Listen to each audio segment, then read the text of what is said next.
In section 9.3, we're going to take a look at diffraction and interference of water waves. Diffraction we defined as the bending and spreading of a wave when it passes through an opening, depending on the size of the opening and the wavelength of the wave. In the first diagram, we can see a short wavelength passing against an obstruction and a longer wavelength passing against the same obstruction. We notice that for the short wavelength, the wave is bent a smaller amount than for the long wavelength. So we come up with this generalization that says shorter wavelengths diffract less than longer wavelengths. In diagram B, we have a large opening, a small opening, and then we have the small opening with a shorter wavelength. And we notice these two generalizations. As the size of the slit decreases, diffraction increases. And as we noticed in diagram A, the shorter wavelength with no change in the size of opening would result in less diffraction.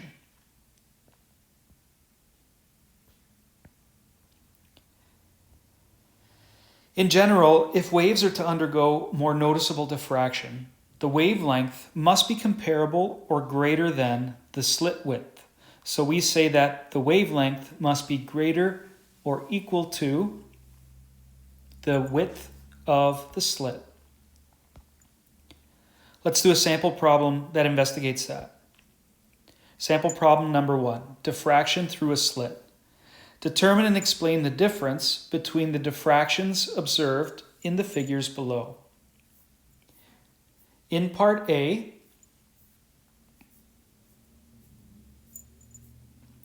we can see that the wavelength for A is 0.5 centimeters, and the slit width for A is 2 centimeters. And the diagram shows that not much diffraction is happening. And the reason why is since the wavelength is smaller than the width, we have very little diffraction.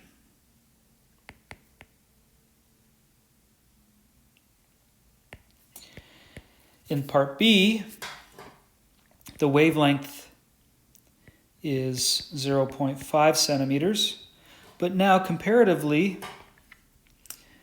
I want to change that to subscript B. Comparatively, the slit in diagram B is much smaller. It's 0.5 centimeters. And as you can see in the diagram, we notice much more diffraction. And the reason why we notice much more diffraction is because the wavelength is greater than or equal to the slit width. So therefore, we get noticeable diffraction.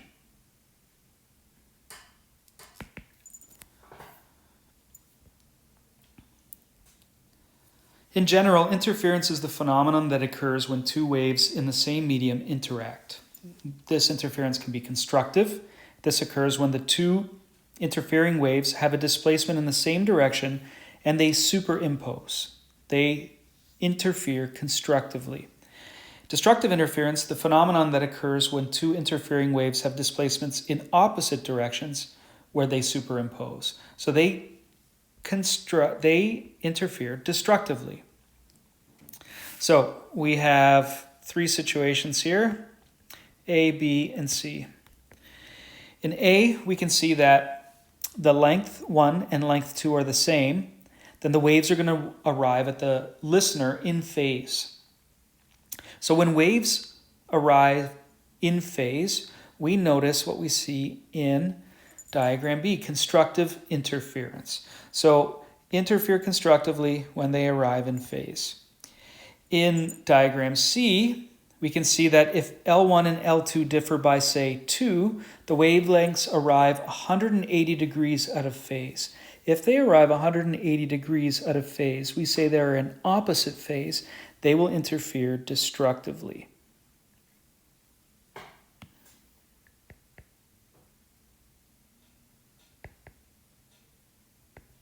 Okay. In general, we have three conditions for interference to occur.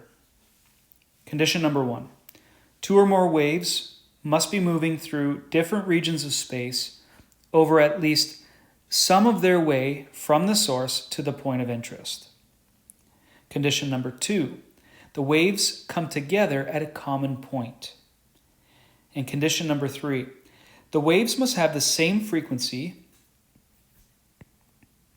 and must have a fixed relationship between their phases such that over a given distance or time, the phase difference between the waves is constant. Waves that meet this condition are called coherent. And we define a coherent wave as those waves that are composed of waves having the same frequency and fixed phases. Okay. It's best to examine these conditions with examples. Let's take a look at this interference pattern. This is a common interference pattern that we see in water waves. So imagine we are tapping source number one in a pool of water. It's going to cause water waves to appear as ripples that radiate uniformly from source one. The same thing will happen independently with source number two. If source number two is tapping in a pool of water, you'll end up with uniform wave pattern that shows these ripples radiating uniformly in a circle. Now, if these overlap, then we end up with an interference pattern. And this interference pattern has a line of symmetry. And the line of symmetry is right in the center of source 1 and source 2.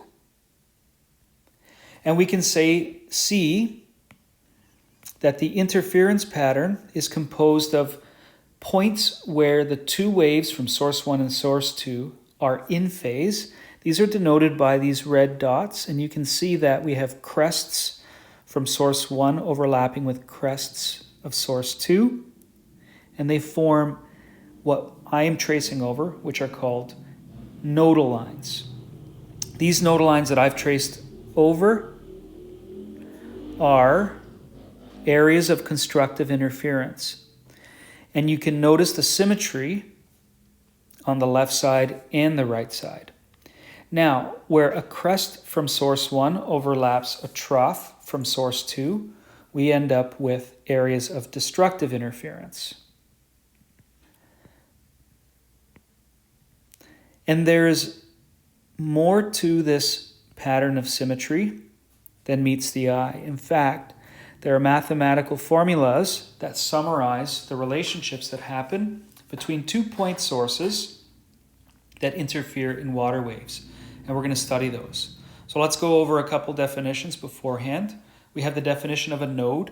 It's a point along a standing wave where the wave produces zero displacement. And a nodal line is a line or curve along which destructive interference results in zero displacement.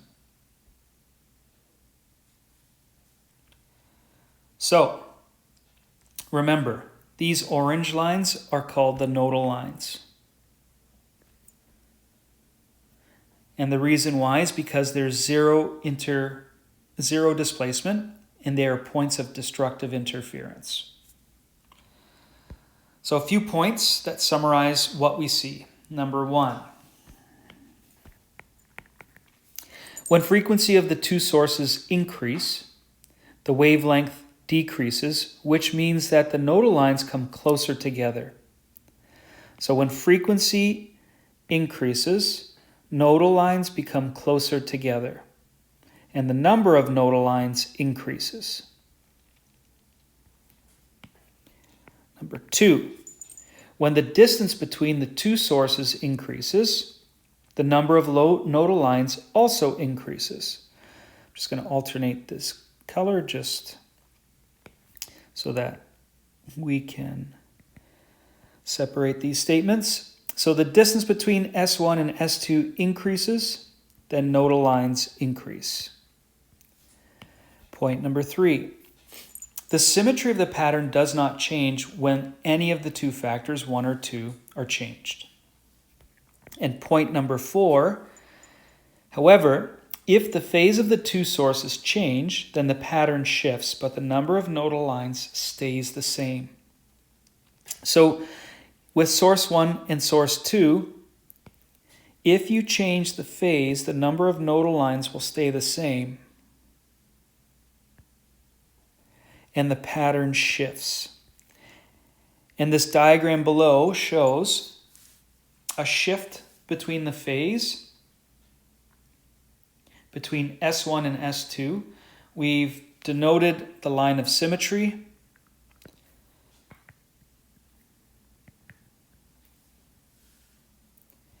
And we can see that the number of nodal lines does not change. It remains the same, even though the pattern shifts. Okay? All right, let's take a look at the mathematics of two-point source interference. In order to do so, we have to examine these diagrams. So, I want to take a look at this diagram here. I'm going to point out a few terms so we can be familiar with them. This is source number 1, source number 2. In between source number 2, we have labeled the point C. C is the midpoint in between source 1 and source 2. Okay.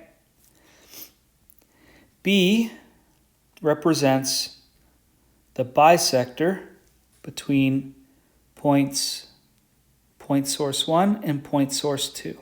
And if you notice, it makes a right angle in between point source 1 and point source 2. Good. Now, if we look at the diagram, here we have a nodal line. This is the first nodal line, N1, from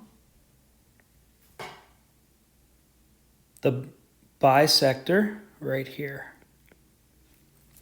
And we're labeling a point P1, and P1 is a point on nodal line number 1. Now we can measure the distance from S1 to P1, and we can measure the distance from S1 to P2. And if you notice, the length of S1P1 and the length of S2P2 are not the same. We can actually calculate the path length difference, which we will label delta SN. Delta S meaning the difference in path length from sources, and N meaning which nodal line we are talking about. So if we're looking at nodal line number 1, then N is 1. Okay. Next, another piece of information that we need is the distance from the bisector to that point on the nodal line, and we give it the symbol XN, where N represents which nodal line we are dealing with. We also have the distance in between the two sources, which we call D. And finally, if we measure the distance from the center to that particular point on the nodal line, we call that L. All right. So we have a bunch of equations, and we can actually combine them all. Equation number 1 states that the path length difference is equal to n minus 1/2 lambda, where n represents the nodal line.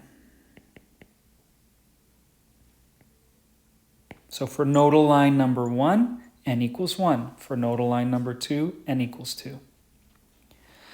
Delta S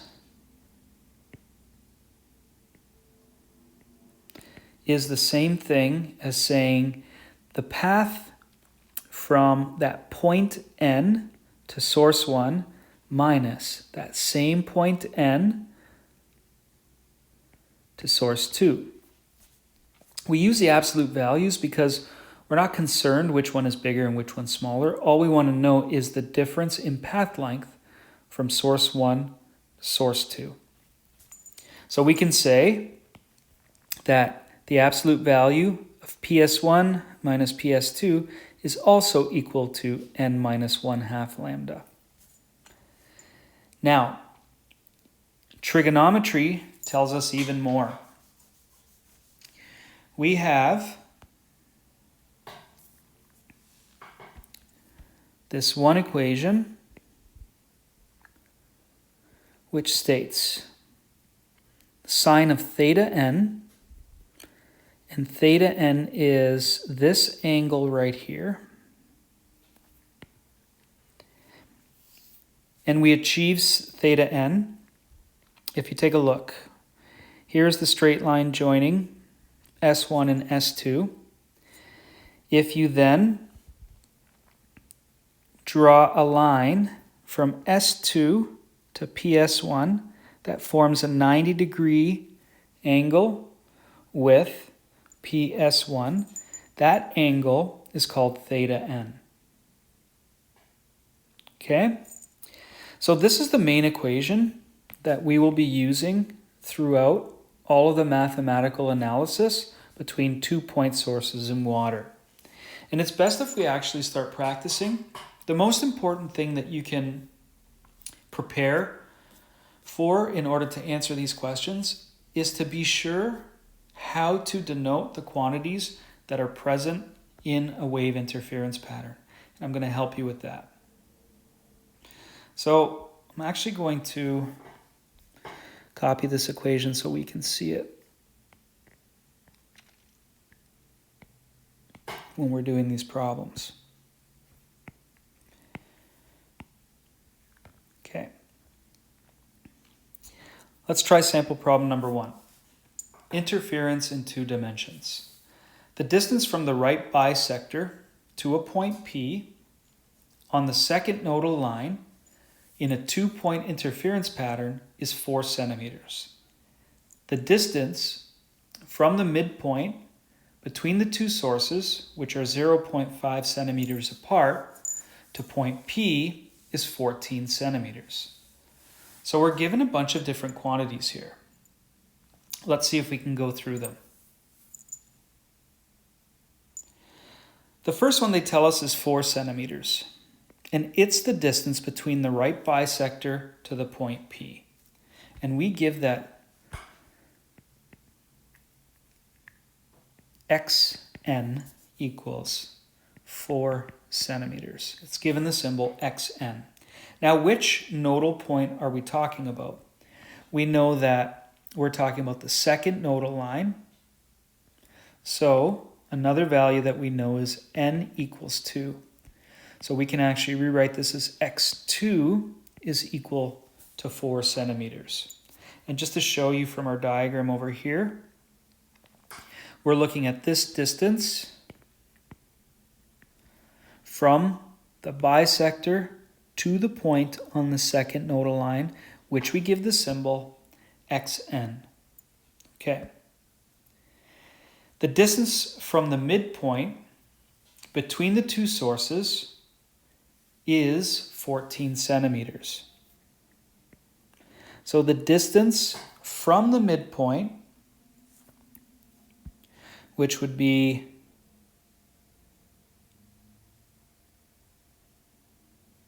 this point right here,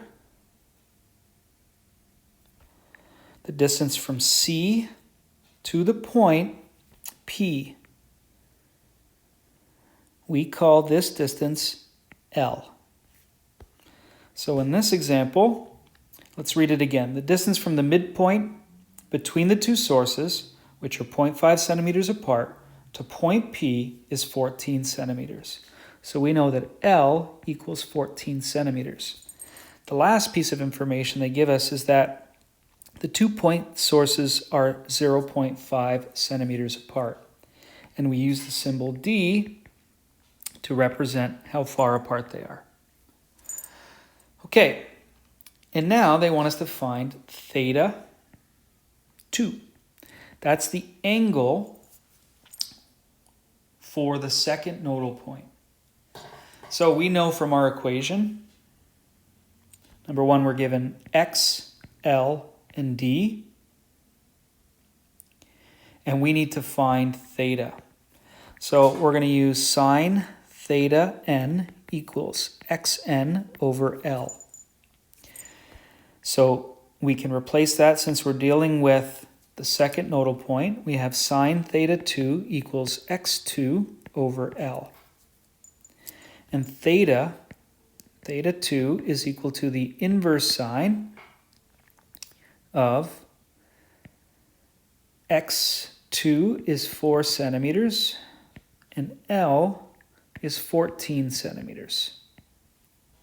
Now, do we have to convert centimeters and centimeters both into meters? Since these are the only two quantities that are inside the brackets and they are the same unit, it doesn't matter if we report them in meters or centimeters. We'll get the same answer regardless. So we can go ahead and compute this, and we find that theta 2 is 17 degrees. Therefore, the angle of the second nodal line is 17 degrees. In part B, they want us to calculate the wavelength. So let's look at our equation.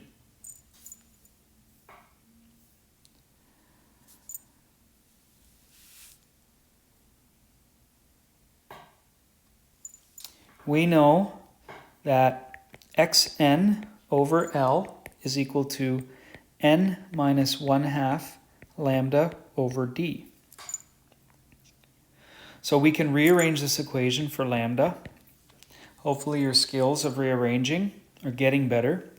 We end up with dxn over L n minus 1/2.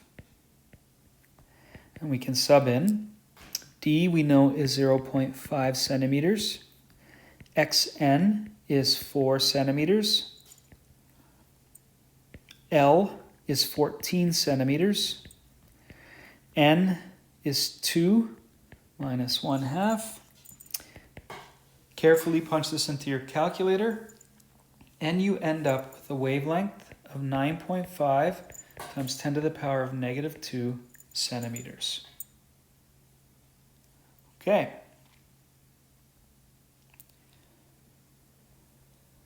Sample problem number 2. Two identical point sources are 5 centimeters apart. So we know that D equals 5 centimeters. They're in phase and vibrating at a frequency of 12 hertz. They produce an interference pattern. A point on the first nodal line is 5 centimeters from one source. So PS1 is 5 centimeters and 5.5 centimeters from the other. So PS2 is 5.5 centimeters. We want to determine the wavelength. So we know that delta S shouldn't be a lower script. Should be regular delta S. Oh, we also know that we're dealing with the first nodal line. So n equals 1. So delta S1 is equal to the absolute value of PS1 minus PS2, which is the absolute value of 5 centimeters minus 5.5 centimeters. So delta S1 equals 0.5 centimeters. And we know that delta S is equal to n minus 1/2 lambda. So lambda is equal to delta S over n minus 1/2. And we're going to sub and solve. That's 0.5 centimeters over 1 minus 1/2. Punch it into your calculator, and you end up with a wavelength of 1 centimeter. In part B, we want to determine the speed of the waves. So we will use the universal wave equation. Speed is equal to frequency times wavelength. We know the frequency is 12 hertz, and we know the wavelength is 1 centimeter. Now I want to report that in meters because I like to report my speeds in meters per second. 1 centimeter is 0.010 meters. If you punch that in, you end up with 0.12 meters per second, or 12 centimeters per second if you didn't do the conversion. Therefore, the speed of waves is 12 centimeters per second. Take some time before you attempt the homework to review all of the symbols in the equations that are used and be able to record them correctly after reading a question. Once you've reviewed that, try practice problems on page 468 and review problems on page 469. Good luck.